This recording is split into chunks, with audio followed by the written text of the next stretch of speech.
how much do you love managing conflict at work, right? How much does anyone love managing conflict at work?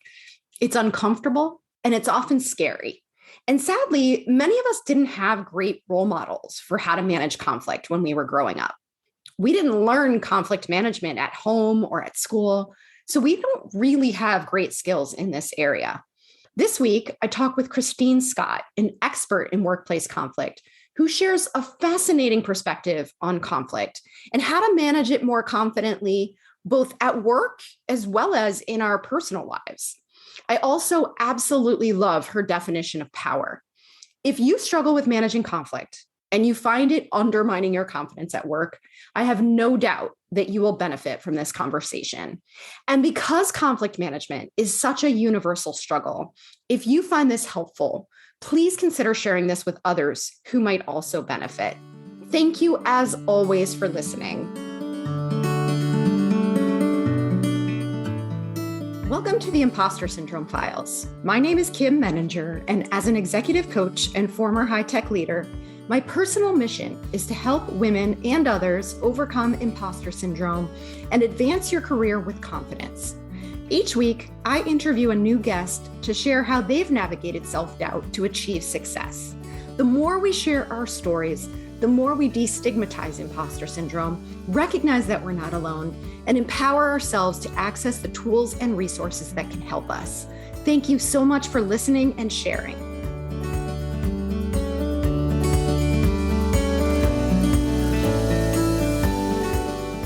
Welcome, Kristine. It's such a pleasure to meet you, and I'm very excited for our conversation today. I'd love to start by inviting you to introduce yourself.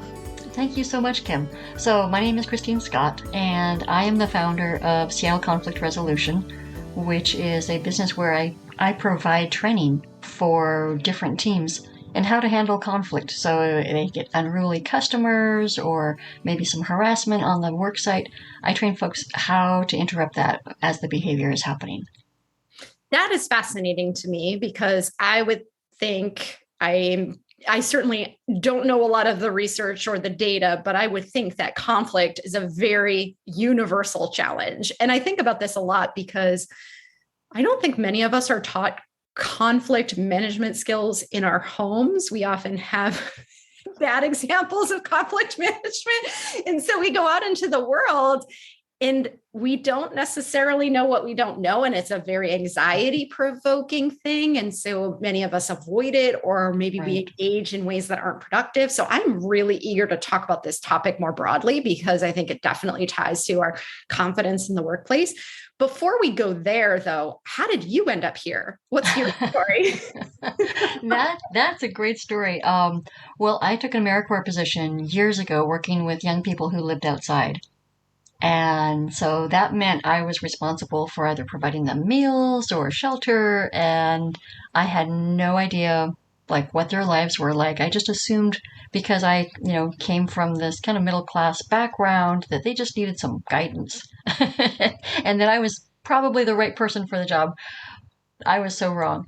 I ended up learning a lot from these young people about what their lives were really like and all of the places that my privilege had blinded me to that hardship and to the brilliance of their struggle, like the amazing resilience and gifts that they brought. And one of the biggest ways that showed up was how they handled conflict. They had a much better understanding of what was truly a threatening conflict as opposed to something that they could just ignore, and how to manage that and how to protect themselves because their lives were on the line, right? And so I realized a lot of my response to conflict was actually very reactive. And our biology is really great at making us respond in a way that is either way too aggressive and burly, right? Or way too passive and kind of shrinking from it. That's what our biology tells us to do. There's very good reasons for those chemical reaction that we have, right? And I started realizing after messing up constantly that I should just watch these guys and see how they handle it. And that's how I got into this work, actually, as they became my greatest teachers in how to handle conflict in a way that's actually effective and doesn't make it worse. Wow. I mean, that's a fascinating ground, like, trying to think of the right word, but the experience itself in which you learned these principles. Um, can you say more about what your experience with conflict might have looked like before you started thinking differently about it? Was it scary for you? Did you have? Oh, I was conflict avoidant, right? I was the classic, like white chick from a small town, like, oh, just like, no, make it go away. Um, and what I realize is if I shrink in the face of somebody who has this unmet need that feels very urgent, the message I give to them is you don't count for me. Hmm. And then their expression gets bigger because I've just like become this like small little speck of dust, right? Or if I get too big, like, oh my gosh, you're scary, and so I got to be scary too, then it becomes this like kind of rutting male elk kind of a thing. Right, so yeah, I started learning from all of these mistakes. Like, I don't know how to do this without getting too big, too little. Like, there's got to be another answer here. And I realized my reactivity was really the problem, that I had to learn some techniques to just kind of handle my biology, like what was going on behind the scenes. And a lot of the places we react to conflict is just like a little Geiger counter for the places that we haven't done our own healing. So if you were raised in an environment where if your parent yelled at you, the next thing that would happen is that you would get hit. Well, guess what happens when somebody yells at you, right? You're going to have a reaction, and your reaction is probably not tied to that person right in front of you.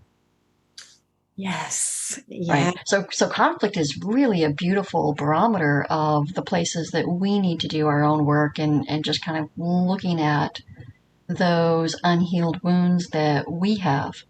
And the other thing I love about it is people typically will not engage in conflicted behavior or problematic behavior unless one of two things are happening. One thing is they have this huge unmet need, and it's so urgent for them that they don't know how to ask for help in a polite way, right? Or the other thing that's happening is they need to exert control to feel that things are safe, that they associate control with safety. And both of those are basically unmet needs kind of being run sideways. Um, Go ahead. I see you have a Just thought. processing because thank you. I was just thinking about that. I wonder if it makes sense to define conflict because I think that a lot of us think, or many of us have different definitions of conflict. Mm-hmm. For me, anything that might make for an uncomfortable conversation might be considered conflict. Whereas for other people, it's only when, we're really getting into a heated fight. So Mm-hmm. how do you define conflict? I define it as anywhere that there's friction, anywhere that two people don't feel like they're in step with each other. There's conflict.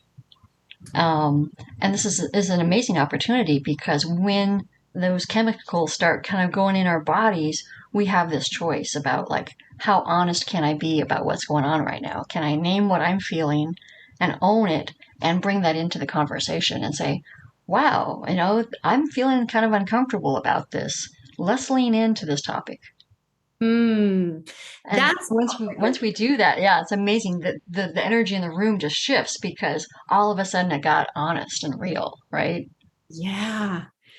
I'm always a big proponent of naming what's going on inside too, because I think that so often we're triggered by other people in ways that aren't real. We make up our own stories about what other people are thinking or what their motivations are. And so to be able to put that on the table Yep. is really, I think, powerful, but it's not always safe to do that either.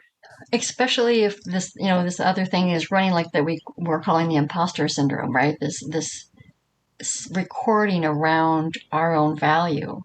If we don't feel solid in our value in the face of getting this body language or this friction from this other person, then it's going to be very hard for us to say, oh, I don't feel comfortable right now, right? Like that feels like, ooh, I have just made myself completely vulnerable here. But, one of the things that I do in my training is I remind people, like, if you feel like somebody doesn't like you, lean in and just find out, like, what's going on with them. Because I Mm. used to do this at the shelter all the time. I would think, oh, somebody really doesn't like me, and I would just go up to them and say, so I've noticed that something's going on between us, like, and I'm just wondering, like, did I do something that stepped on your toes? Because I probably, I could have done that. I just want to know what's going on. And 9 times out of 10, they would be surprised that I even got that message. Mm. 9 times out of 10, they would be like, what are you talking about? Like, I had this self-inflated sense of my importance in their life. Right? Because that's the stuff we run when we're not feeling confident, we're not feeling valued. We're just like, oh, people don't like me. And that's usually the number one reason why people don't handle conflict is they assume themselves to be less capable, less valuable to this other party. When in fact, this other party, if you think about the last time you were in crisis, other people really didn't count much until they leaned into your crisis, right? You're in your own turmoil. Your pot is boiling over. You stop focusing on other people. You're just like in the middle of your own kind of uncomfortable situation. And the thing that you remember is if people lean in and ask you what you need. Everybody else really doesn't matter what's going on facially, what's going on verbally, until somebody can actually lean into your situation. And so I train people how to do that lean in for themselves first. Like, what do I need? Mm. Can I name my emotion right now? Do I feel safe right now? And 90% of what makes us not feel safe is like this old stuff, these old wounds that we haven't healed, these old misunderstandings, or some very real places that we as females, or we as people of color, or we as, like, et cetera, have been oppressed. And that we're assuming, oh, this is another one of those times. So I think that's such an important point, is starting with ourselves. And I wonder, what would be the number one step? Because I really want to tie this to what you're talking about in terms of the biological response. I think that's so important. And I wonder if people listening are feeling like, I've got unhealed wounds, I've got some work to do, right? Yeah. What's the first step? What's the very first thing we should consider? Well, there's the step about what you do in the moment, and then there's the step that you do around how to manage your life so that you're less susceptible to getting pulled into that biological response. And I want to start with that last one because if you are honest enough to write down every situation that gets you worked up, that makes you feel tense, then you now have this lovely list of things that you can start healing around. And I always encourage people, like, start with the things that feel just moderately irksome, right? Like, oh yeah, that person gave me a side eye at the supermarket, right? Like, start with those things. Like, oh, what message am I getting from that? Oh, okay. Well, where does that come from? Oh, okay. So just be curious about that.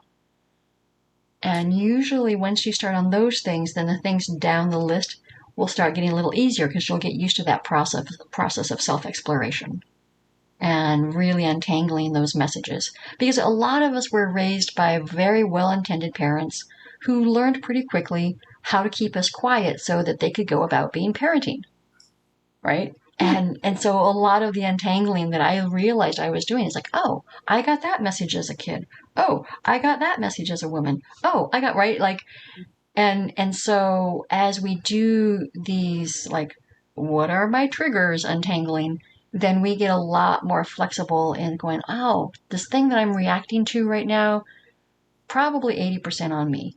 It's probably really not about the situation.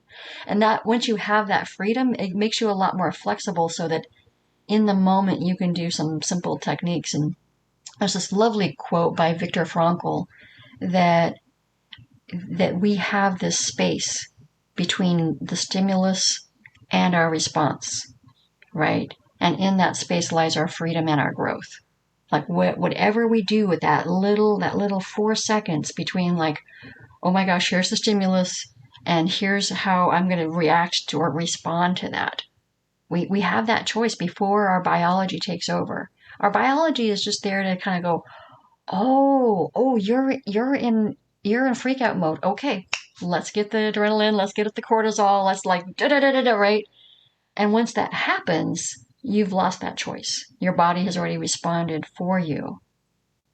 But in that little space that you have, that 4 seconds to some cases 10-second period, you can actually tell your body that you're perfectly safe and you're just kind of uncomfortable. And you can do that by breathing, by being in control of our breath. We tell our body that we're in control of our bodies, that we're in control of our safety. By scanning the environment, making sure you know where your exits are. There's also this technique people can look up online called the neurovascular hold. That is simply, putting two hands on the front and the back of your scalp with gentle pressure. You can do all of these things and totally tell your body, nope, yep, it's just a little uncomfortable right now, but it's not going to kill us.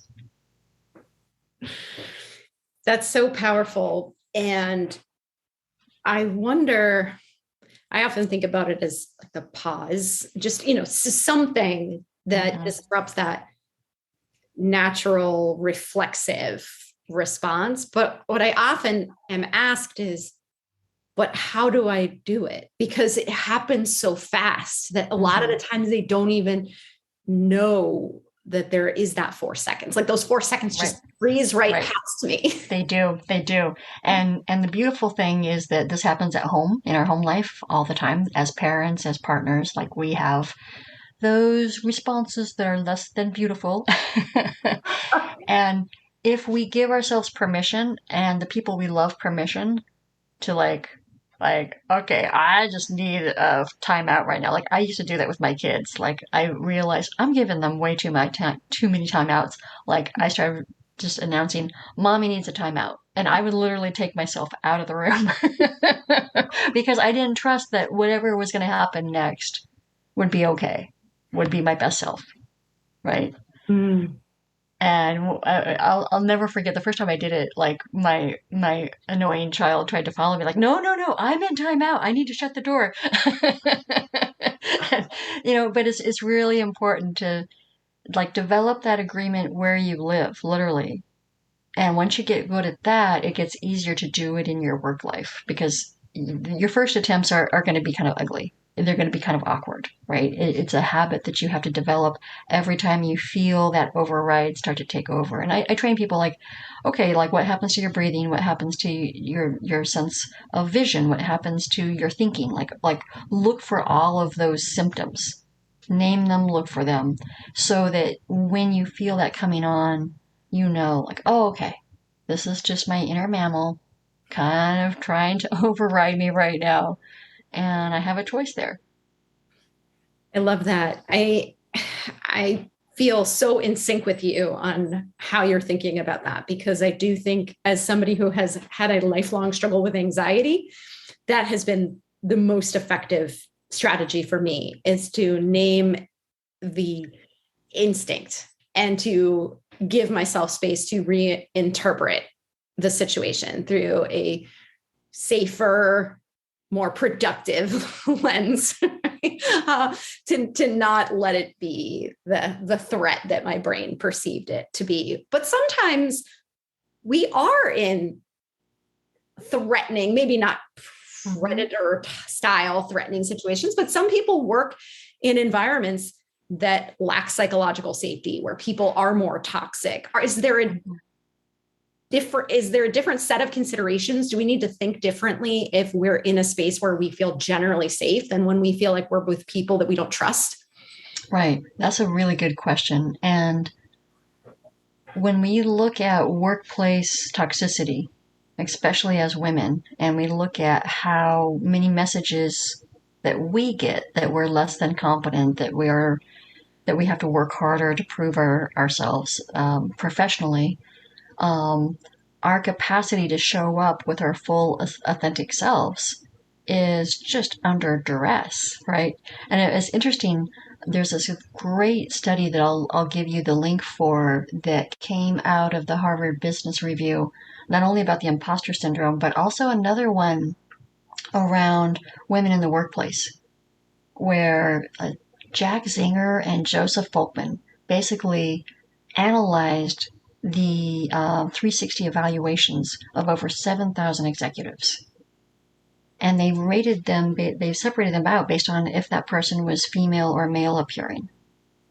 And what they found is the top 16 things that people have named as the best leadership skills to manage organizations, that women outscored men in 12 of 16 of those. Mm.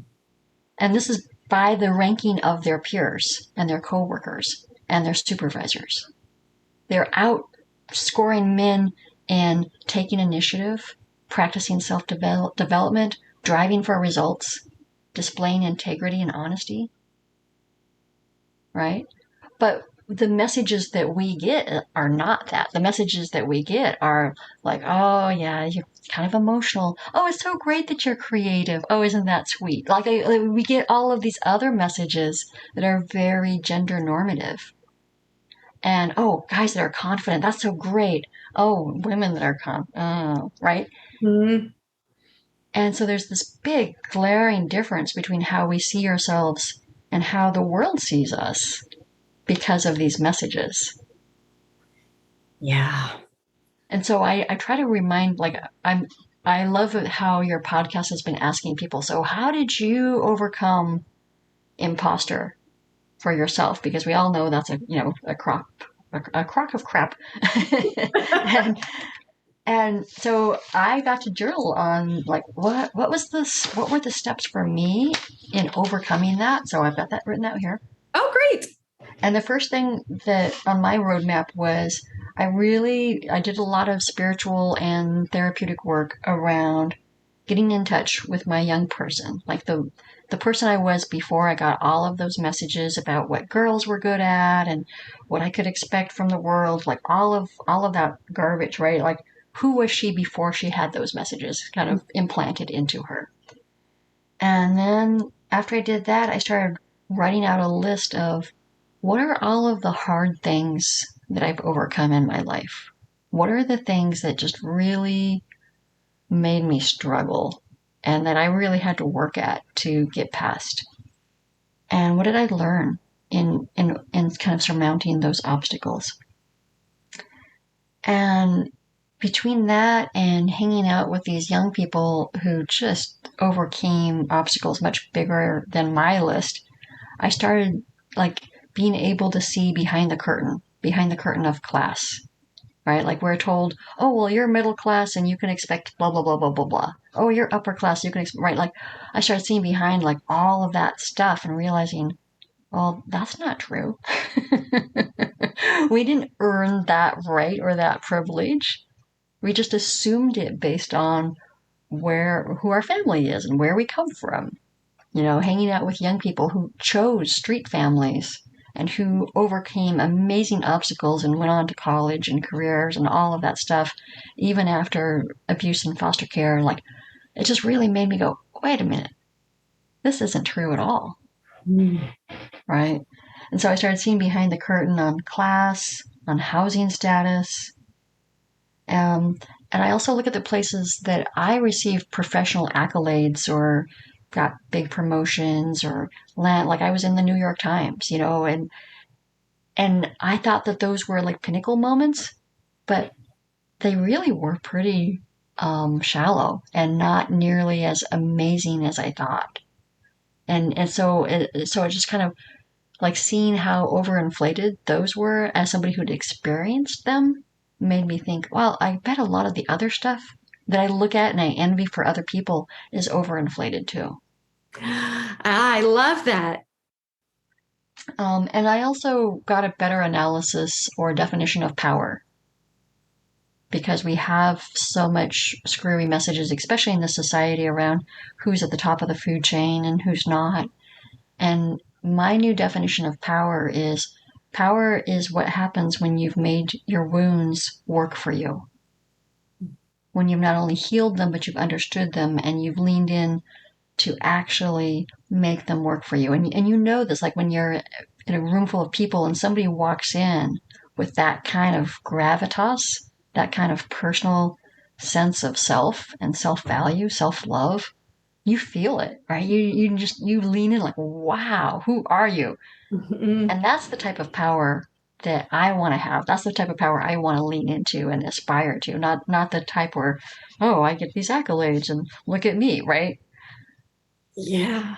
Wow. I really like that definition of power.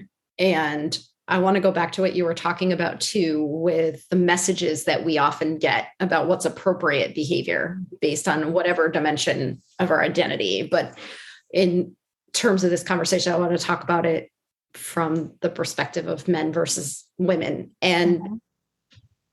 you're right that it's really difficult to bring your most powerful self into any type of situation where you have been given messages that you're not good enough, you need to prove yourself, etc.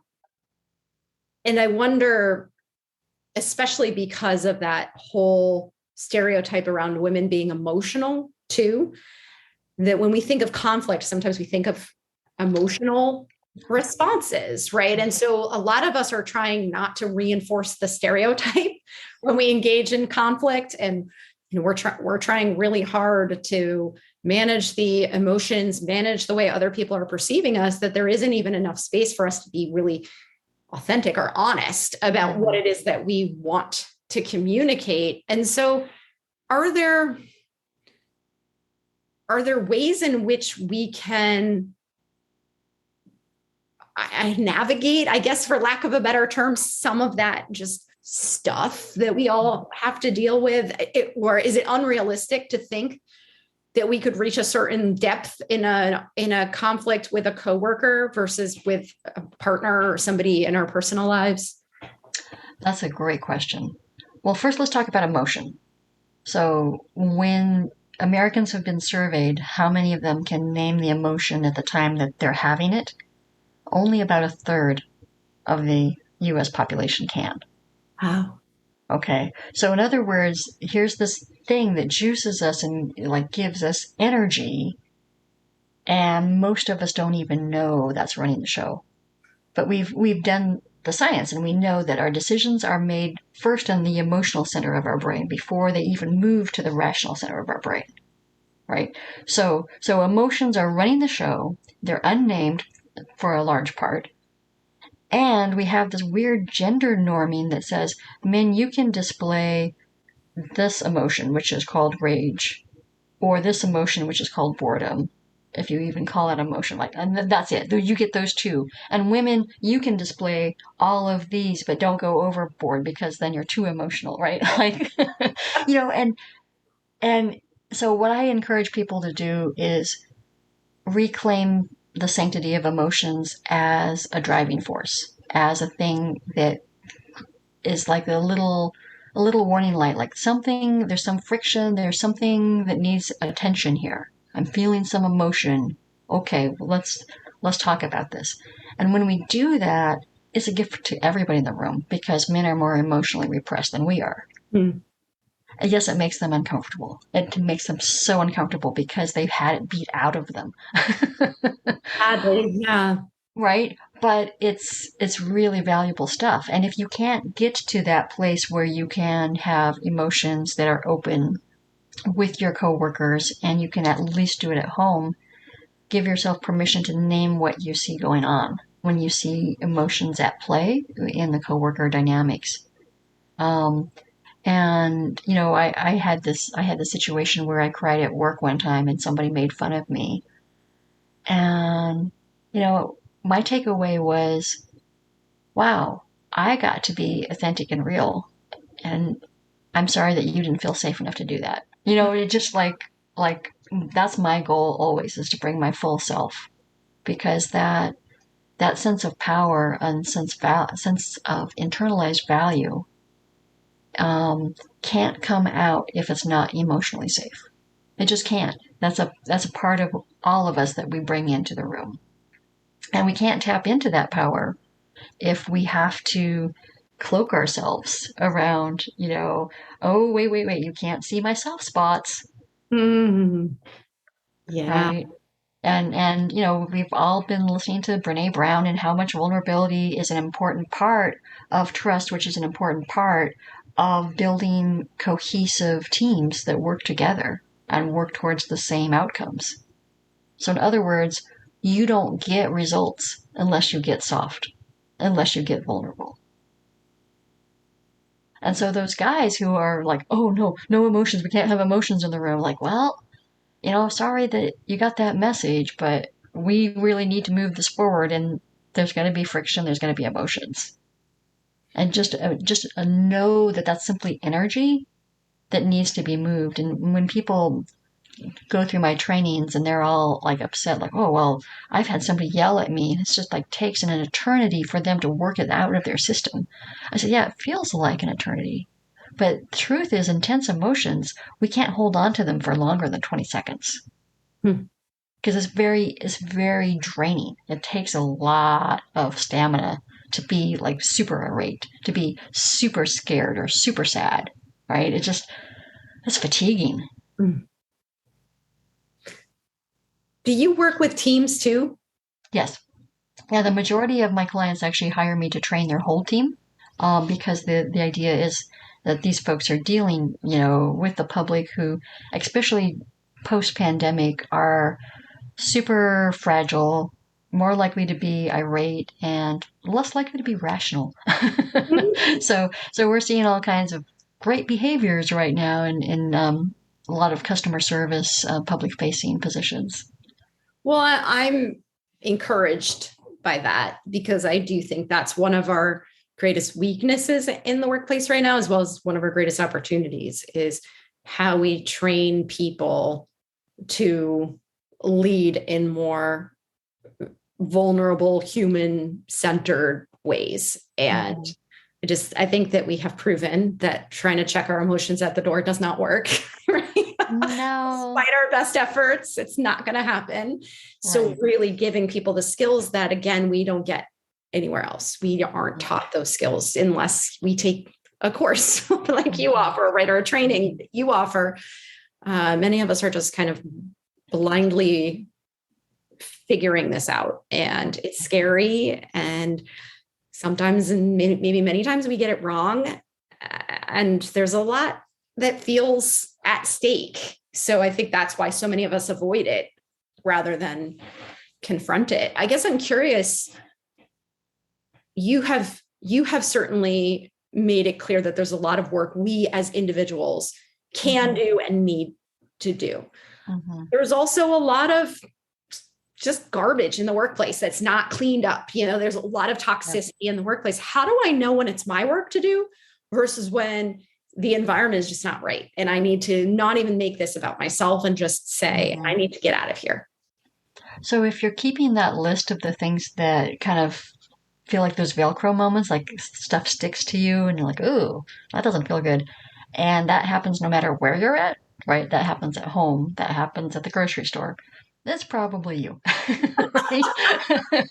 Fair enough. but if it's but if it's just that one place or just that one coworker that you don't feel like you can show up fully for, like you feel like you have to kind of keep that armor, that's when I encourage people to get really curious, like what's going on in this one situation, one coworker, one workplace that your intuition is telling you there's something that's not feeling emotionally safe for me, right?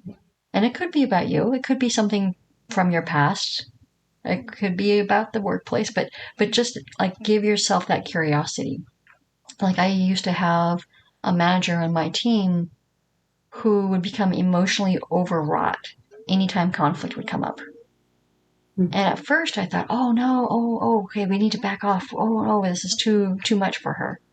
And then I realized she was consistently getting her agenda needs met by using emotion to basically make the men on my team really uncomfortable. And once she did that, they were her allies. in meeting her needs. And I thought later, like, wow, that's super smart, but I don't like it. Right? So we need to do a better job of making emotions okay, even though it makes the men really uncomfortable on the team, so that it's not this like weapon, let's not let emotions be weaponized. Let's just have everybody be okay. Like, okay, so we're going to move through the big feelings we have about this. Let's just name them and then move on and look at it after we've moved out of our emotional selves into a more rational discussion. Yeah, wow. There's so much about this conversation that's so fascinating that I feel like I could ask you questions all afternoon. But what I want to just wrap up with, is there anything that you think is important to this conversation that I haven't asked you yet, or final thoughts that you want to share? One thing I want to put out for the women who are listening right now is you guys are actually better at conflict than you've ever been told, because women have a natural ability around thinking big picture, thinking about the whole, the collective, what's best for everybody in the room and not just for their own individual selves. I mean, that's just a part of how our brains work a little differently than the male brain, right? So that we should like not listen to that message that, oh, you're bad at conflict because you're not big enough, you're not assertive enough, or whatever. Like, no, actually, conflict requires us to lean in and say, well, what do you need? And that's where we're rock stars. And we're also better at it because, especially for men, they're not going to assume that we offer them threat. And when you see two men handling a conflict, you immediately see this like squaring off that happens. Men don't need to do that in our direction because they don't assume that we're offering a threat to their status or their strength. Right? So we're using our minority status to actually our benefit in the case of conflict. We can lean in and ask tough questions without this guy having to like super assert himself. So I really encourage women, like, don't listen to the crap about like you can't handle conflict. You actually have some advantages here. Just use them. Wow. What a great place for us to wrap up. Kristine, where can people find you if they want to learn more about you and what you offer? I am at seattleconflictresolution.com. So that is my website. And I really encourage people to go and schedule a consultation with me. Those are free. I love working with teams or just helping people out as they think about ways they can invite constructive conflict into their workplaces. Well, thank you for sharing your perspective. I think this is a much more, I would say, positive way of thinking about conflict and how to navigate it. So I really appreciate your bringing these insights to the show. Thank you so much. This was fun. Thank you for listening to the Impostor Syndrome Files. If you're listening to this, chances are you struggle with imposter syndrome or other confidence issues too. Please know that you are in great company. As an executive coach and former high-tech leader, I spent years battling imposter syndrome.